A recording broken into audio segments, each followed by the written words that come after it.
तो अभी हम डिस्कस करेंगे यूरेथ्रा। उसमें हम अभी पढ़ेंगे मेल यूरेथ्रा।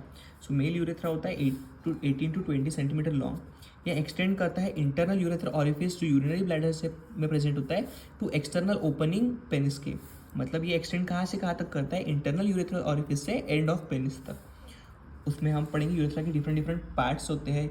सो उसमें हम सबसे पहले पढ़ेंगे पोस्टीरियर यूरेथ्रा, जिसके 3 पार्ट होते हैं, प्री पोस्टैटिक पार्ट, मेम्ब्रेनस पार्ट और प्रोस्टैटिक पार्ट। ये डायग्राम में मेंशन है। जो इंटरनल यूरेथ्रा ऑरिफिस पे जो प्रेजेंट है वो है प्री प्रोस्टैटिक पार्ट। उसके बाद जो आगे जाके प्रोस्टेट ग्लैंड से आगे जो कंटिन्यू होता है वो होता है प्रोस्टैटिक पार्ट, और आगे जाके जो कंटिन्यू होगा और वो होगा मेम्ब्रेनस पार्ट। सो प्री प्रोस्टैटिक पार्ट और प्रोस्टैटिक पार्ट के बीच में जो प्रेजेंट है वो है मेम्ब्रेनस पार्ट। सो ये हमने डिस्कस किया पोस्टीरियर यूरेथ्रा, जिसके 3 पार्ट थे। अभी हम डिस्कस करेंगे पेनाइल यूरेथ्रा। पेनाइल यूरेथ्रा क्या है, 15 सेंटीमीटर लॉन्ग है, 6 mm इसका डायमीटर है। ये फॉरवर्ड और अपवर्ड रन करता है बल्ब ऑफ पेनिस के पास, बल्ब ऑफ पेनिस के पास। ये टर्मिनेट होता है एक्सटर्नल यूरेथ्रा ऑरिफिस पे, जो कि टिप ऑफ ग्लैंड्स पेनिस पे प्रेजेंट होता है। इसमें 2 डायलेशंस होते हैं, इंट्राबल्बर फोसा जो इसके कॉमेंसमेंट या फिर स्टार्टिंग में प्रेजेंट होता है, और नेविकुलर फोसा जो इसके एंडिंग पे या टर्मिनेशन पे प्रेजेंट होता है। ये था पेनाइल यूरेथ्रा। लास्ट में हम डिस्कस करेंगे पोस्टीरियर यूरेथ्रा। पोस्टीरियर यूरेथ्रा से पहले हम देखेंगे कि पेनाइल यूरेथ्रा में क्या क्या ओपनिंग होती है। सो पेनाइल यूरेथ्रा में ओपनिंग होती है ducts of bulbo urethral gland या फिर यूरेथ्रल ग्लैंड। लास्ट में हम पढ़ेंगे पोस्टीरियर यूरेथ्रा। अभी तक हमने पेनाइल यूरेथ्रा कवर कर लिया है, अभी हम डिस्कस करेंगे पोस्टीरियर यूरेथ्रा। हमने पोस्टीरियर यूरेथ्रा की 3 पार्ट्स डिस्कस किए, अभी उन्हीं 3 पार्ट्स को हम डिटेल में पढ़ेंगे। वो 3 पार्ट्स ये है।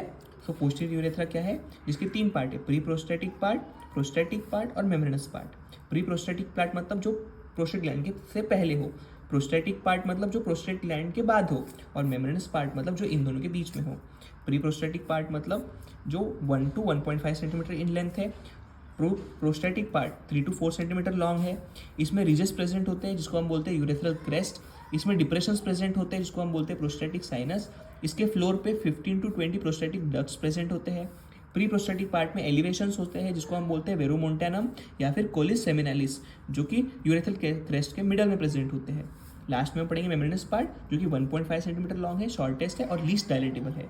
ये हमने पढ़े पोस्टीरियर पार्ट। इनको हम डायग्रामेटिकली भी देख लेते हैं। सो ये था यूरिनरी ब्लैडर, ये था प्री प्रोस्टेटिक पार्ट, यह प्रोस्टेट ग्लैंड जिससे आया मेम्ब्रेनस पार्ट, बाद में जाके कंटिन्यू हुआ प्रोस्टेटिक पार्ट में। 2 फोसा प्रेजेंट है, इंट्रा बल्बुलर फोसा जो इसकी स्टार्टिंग में प्रेजेंट है, और लास्ट में जाके एंडिंग पे प्रेजेंट है नेविकुलर फोसा जो कंटिन्यू होता है पेनाइल यूरेथ्रा में। पेनाइल यूरेथ्रा आगे जाके कंटिन्यू होगा ग्लैंड्स पेनिस में। इसमें स्फिंक्टर्स भी प्रेजेंट होते हैं, है ना। ये जो मेल यूरेथ्रा है इसमें स्फिंक्टर्स भी प्रेजेंट होता है, यहाँ पे प्रेजेंट होगा इंटरनल यूरेथ्रल स्फिंक्टर जो कि स्मूथ मसल से बना होता है और ये इनवॉलेंटरी होता है, और एक्सटर्नल यूरेथ्रल स्फिंक्टर जो कि स्केलेटल मसल से बना होता है और ये वॉलेंटरी है। तो ये डायग्राम भी हमको क्लियर हो गया। एक बार फिर से देख लेते हैं। ये यूरिनरी ब्लैडर है, आगे जाके ये कंटिन्यू होगा प्री प्रोस्टेटिक पार्ट में, लैटरली इसके प्रेजेंट होगा प्रोस्टेटिक ग्लैंड जिसमें होगा मेम्ब्रेनस पार्ट, आगे जाके कंटिन्यू होगा प्रोस्टैटिक पार्ट में। इसमें 2 डायलेशन होते हैं। जो पेनाइल यूरेथ्रा है, ये जो आगे जो पेनिस में जो यूरेथ्रा दिख रहा है पेनाइल यूरेथ्रा है, इसमें 2 डायलेशन है, इंट्राबल्बर फोसा जो इसकी स्टार्टिंग पे है, कॉमेंसमेंट पे है, और नेविकुलर फोसा जो इसकी टर्मिनेशन पे है मतलब एंडिंग पे है। पेनाइल यूरेथ्रा आगे जाके कंटिन्यू होता है ग्लैंड्स पेनिस में। यूरेथ्रा को रेगुलेट करने वाले 2 स्फिंक्टर्स भी होते हैं, इंटरनल यूरेथ्रल स्फिंक्टर और external urethral sphincter. Internal urethral sphincter यहाँ प्रेजेंट होता है, स्मूथ मसल से बना होता है और इनवॉलेंटरी होता है। External urethral sphincter skeletal muscle से प्रेजेंट बना होता है और वो इनवॉलेंटरी होता है। सो ये हो गया हमको penile posterior urethra diagrammatically clear. Last में हम पढ़ेंगे इसका आर्टेरियल सप्लाई जो है यूरेथ्रल आर्टरी, वेनस ड्रेनेज है इसका dorsal veins of penis, pudendal vein और या फिर इलियक नोड्स। लिम्फेटिक ड्रेनेज है इसका इंटरनल इलियक नोड्स या फिर डीप इंग्वाइनल नोड्स। लास्ट में हम इसकी पढ़ेंगे क्लिनिकल एनाटॉमी, हाइपोस्पेडिया और एपिस्पेडिया। हाइपोस्पेडिया में क्या हो जाता है कि यूरेथ्रा ओपन हो जाता है अंडर सरफेस ऑफ पेनिस पे।